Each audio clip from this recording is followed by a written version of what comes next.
Broadcasting from the Evergreen Media Network studios in Vero Beach, Florida.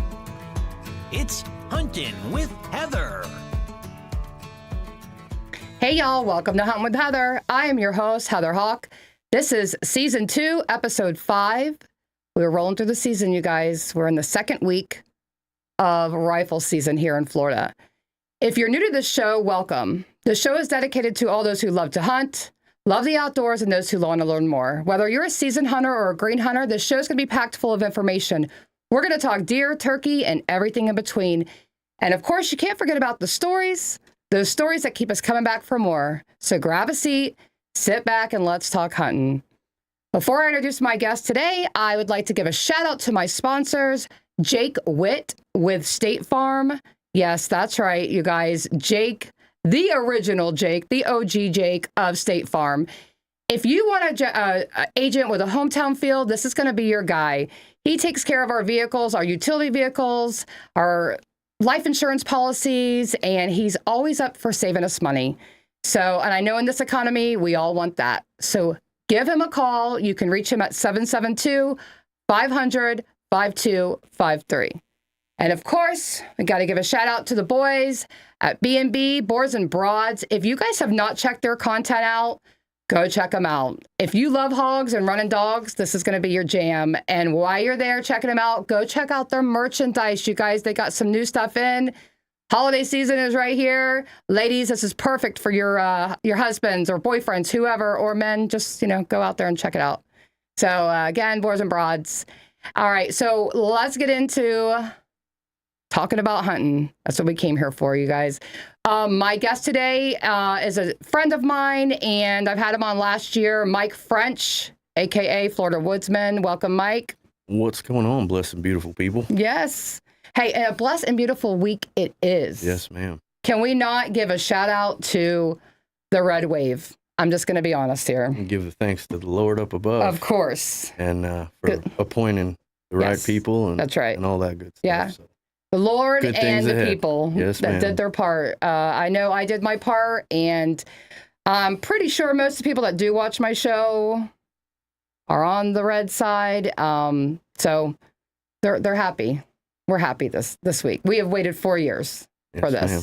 So I'm grateful. So that's perfect way to segue into Florida did good too. I'm very proud of our state of Florida for voting on the amendment number 2. They voted yes. Actually, you have to have at least 60% for a constitutional amendment. So they voted more than 60% voted. So I'd like to know the percentage.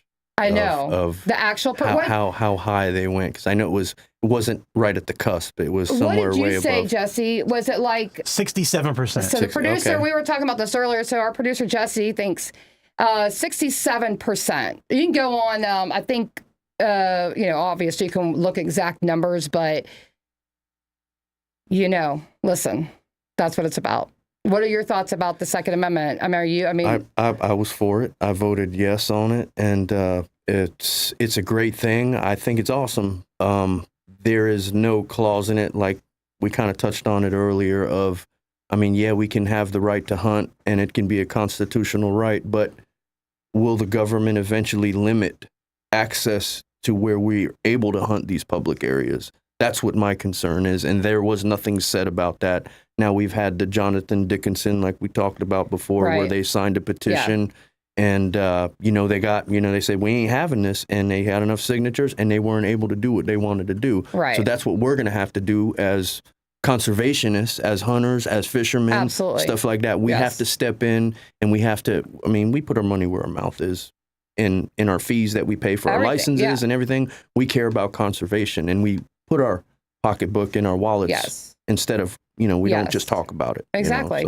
And this just secures the right for us, of course, against the anti-hunters, just to be able to hunt. But I know what you're saying on, the land and the clauses there. But, for a lot of people who are listening, maybe they are listening to on the radio, and maybe they don't hunt, So as hunters, we are the largest contributors to conservation. Yes, ma'am. So everything that our license that we pay for, our taxes on our ammunition, all that goes back to our land and to our animals and everything. So we love the animals. So that's where I try to educate others, especially people who are not hunters, to who we are as hunters, because we're not these savages out there wanting to kill every animal that's out there and kill them all off. Everything has to be managed, and they are managed. We don't get to just go and go get 10 deer, in a year. That's not how it works here in Florida. You're limited to what you can get. And because of that, and I'm grateful for those laws, we do have them. We do have more deer here. Every state has their own laws. So, but just keep that in mind, especially for the the anti-hunters, that who we are as hunters and what we believe in and what we do to our conservation. What you talked about, is just what we're obligated to pay. That doesn't count on some, I'm part of Ducks Unlimited. Exactly. I give to organizations when it's not mandatory for me to do it. No. You know what I mean? Because I care about the environment. I care about what my kids and my grandkids are going to get to experience out in the great state of Florida. Yeah. You know what I mean? And I agree. And I think that's why I'm glad that this amendment was passed, because it is for our next generation too. Yeah, definitely. So I think it's a good thing. You know what I mean? I think so too. We'll still have our laws. This does lock down and secure our rights, but you obviously as an individual can lose those rights. If you do something unlawful, that's just how it is. Well, that happened in anything in life. You know what I mean? Absolutely. You lose driving. You lose privileges when you do dumb stuff. Right. So if you get caught. So, yeah. but going back to the conservation thing, we're not these people that are just going out there just slaughtering every type of animal. Now, are there people like that? Probably, but there's probably a minute percentage of people that are actually like us that think like that. You know what I mean? Just like there's a minute amount of society that are murderers amongst people. You know what I mean? So, people have that mentality. It's probably not as prevalent as people that do not hunt and fish think. You know what I mean? It is. They probably think that we're just all just these masochists or something like that. I fill the freezer. My freezer is filled. I am happy. I'm not out there trying to kill another deer or if I don't have room in the freezer and I don't have room for it, there's no reason for me to try to harvest it unless I know of some people, like I trap hogs. Yep. I'll give hog, meat away. I'll go ahead and either get it process it myself, give it to people that need it, that are going through some hard times, maybe need some meat in their freezer. I don't mind doing it. We're obviously not allowed to sell it, which I don't do that. I'm able to transport it, but I do like to give it away. It's something that I'm able to give back to the community. You know what I mean? Yeah, so. Absolutely. Everything that, we kill, harvest, politically correct way to say it, we eat, so our deer, minus the coyotes. You harvest broccoli and beans and stuff like that. You kill deer and you kill pigs. Everything that we take. So, but anywho, everyone knows I say harvest. That's just how it is. No, it just sounds a little better. But I get it. So every animal, as far as deer wise, that's what we do. And I would prefer, it is the best meat. I love it. It's the best meat. Deer, if I don't have to buy I'm not buying hamburger. I went to the doctor, had some blood work, told me I had high cholesterol, so I quit eating beef. Now I'm just eating venison, and I'm down to 190 from 205. So nice. Just keeping the high saturated fat type of meat out of my diet has kind of helped me out. Absolutely. So I had you on last season, and we talked about cooking different parts of the deer or whatever. And so I tried a new recipe with the heart. I don't think I had tried the heart at that point when we did the one. I can't remember. But I tried a new recipe. Terrible. It was so bad. I found this girl on TikTok. And it looked like she just presented this. So it was like like Steven Renal, what's his name? Renal, the meat hunter or whatever the guy is, and meat eater or whatever. He cooks up some really good stuff. And I'm like, all right, this sounds like a great recipe. I'm going to like cook this for my husband. We're going to eat the heart. He's not a big heart eater. He has never been. So the seasoning was coffee grounds, brown sugar, thyme, salt and pepper, whatever. And then once you sear it a little bit, then you throw some whiskey in there, cook the whiskey down, make a little sauce, whatever. It was horrible. I felt so bad for my husband because I had no my other meat set out. So he literally got Caesar salad and rice. That's what he got. So I felt bad, when he's like, the dogs can eat this. This is good. So, but I had a lot of people respond because I did post that video on my TikTok and on my different platforms. And they were like, try it this way, try it this way. I have had it before, and it was pretty good. We did, Everglades, some seasoning, lightly breaded it, fried it. It was great. I just take it. I clean the heart. I get all the ventricles off of it, all the crud on the top of it. Mm-hmm. And I open it up. I get all the whatever. The heartstrings and all those things. Yeah, all those things on the inside. I make sure I get it, and I flatten it out. Get all that out with a fillet knife, and then I cut steaks to where they look like a C because you've opened the... how you open it up and flatten it out. Well, then I roll it back up in heart after I get it, and I just kind of slice it this way, about yay thick. Yeah. And then I just put Everglades seasoning on it, the fish and chicken. I don't put anything else on it. Throw some butter in the pan, a little bit of olive oil, throw that baby on high, sear them, both sides, still pink in the middle.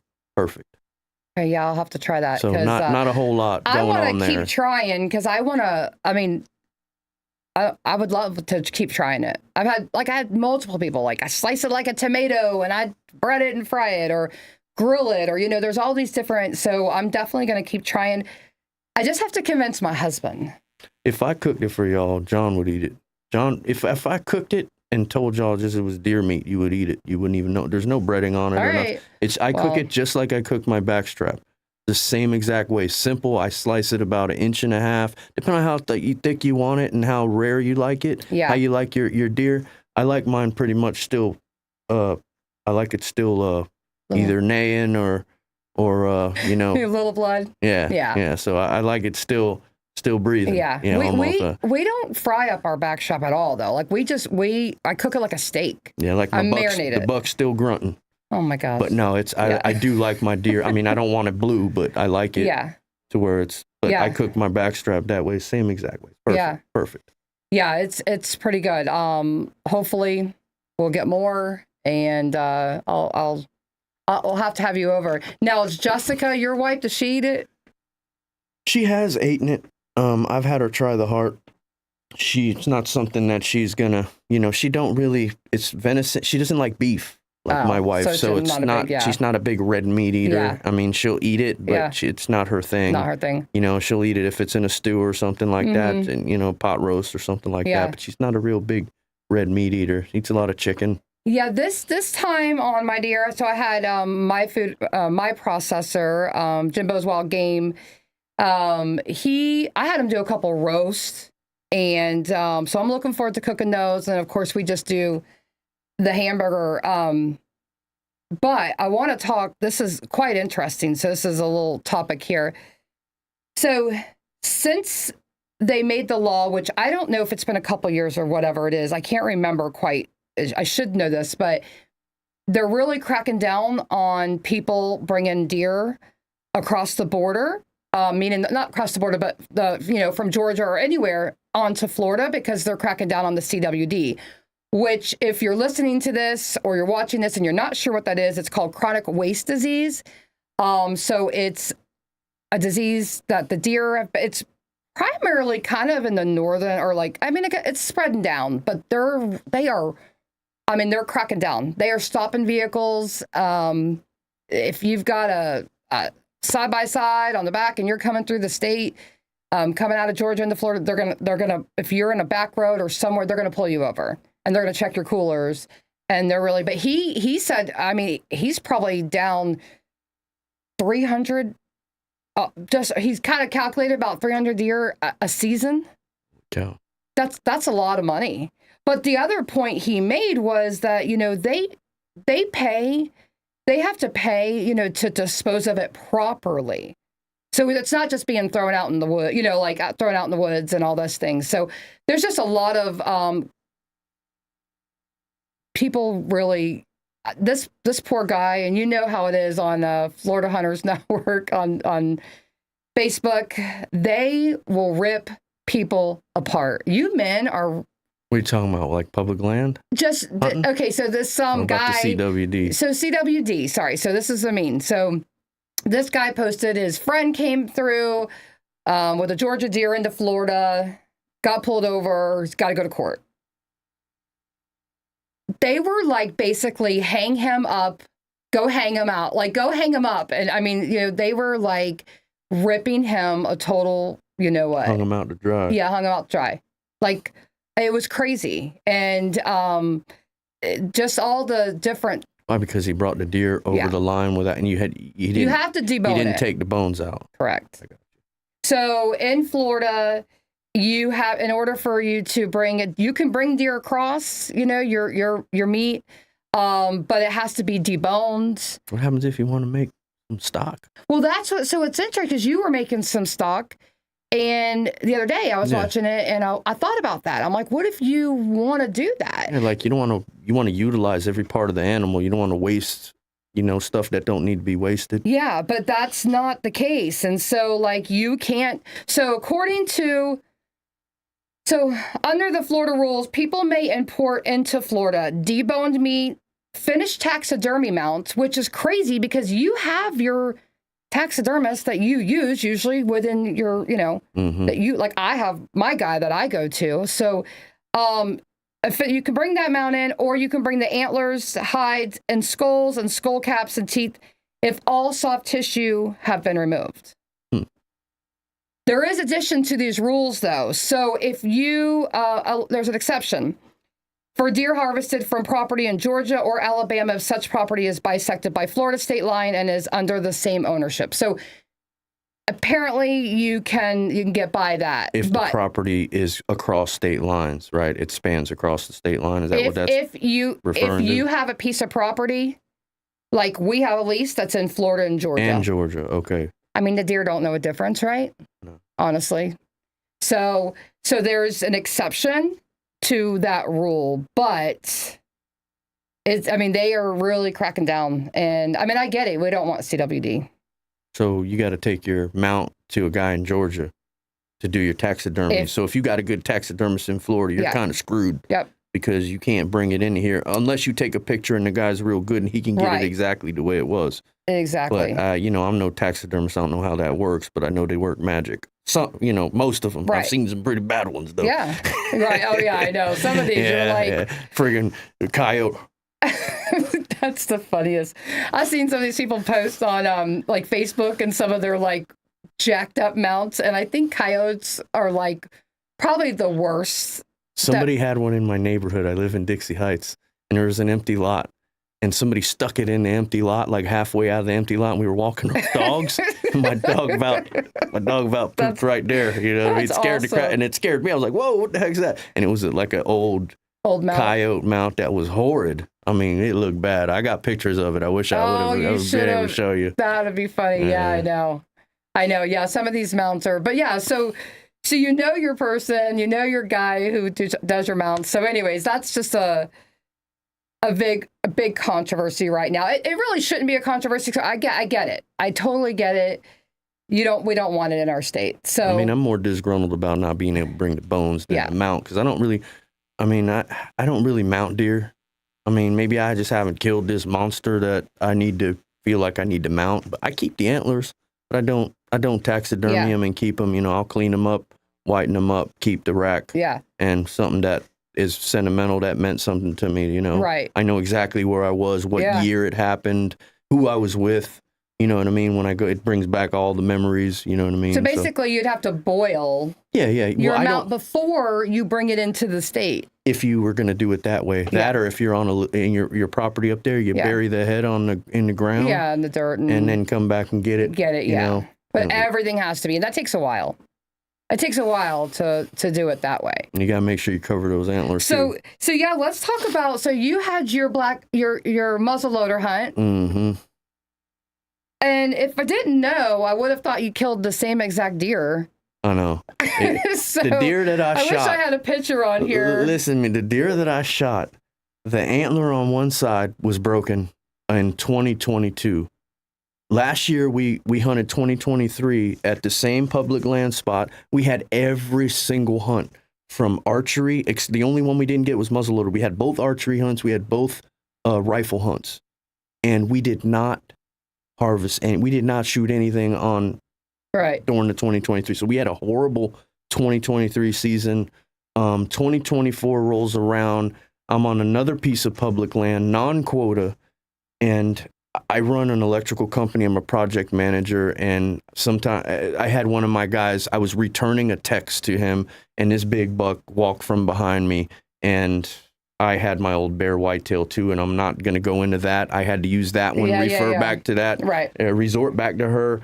I drew, I let it go, and it ducked the arrow because it heard the bear whitetail two's a little bit more, you know what I mean? So it walked around. I took another shot at it, hit it in the liver. We called the dog, never found it.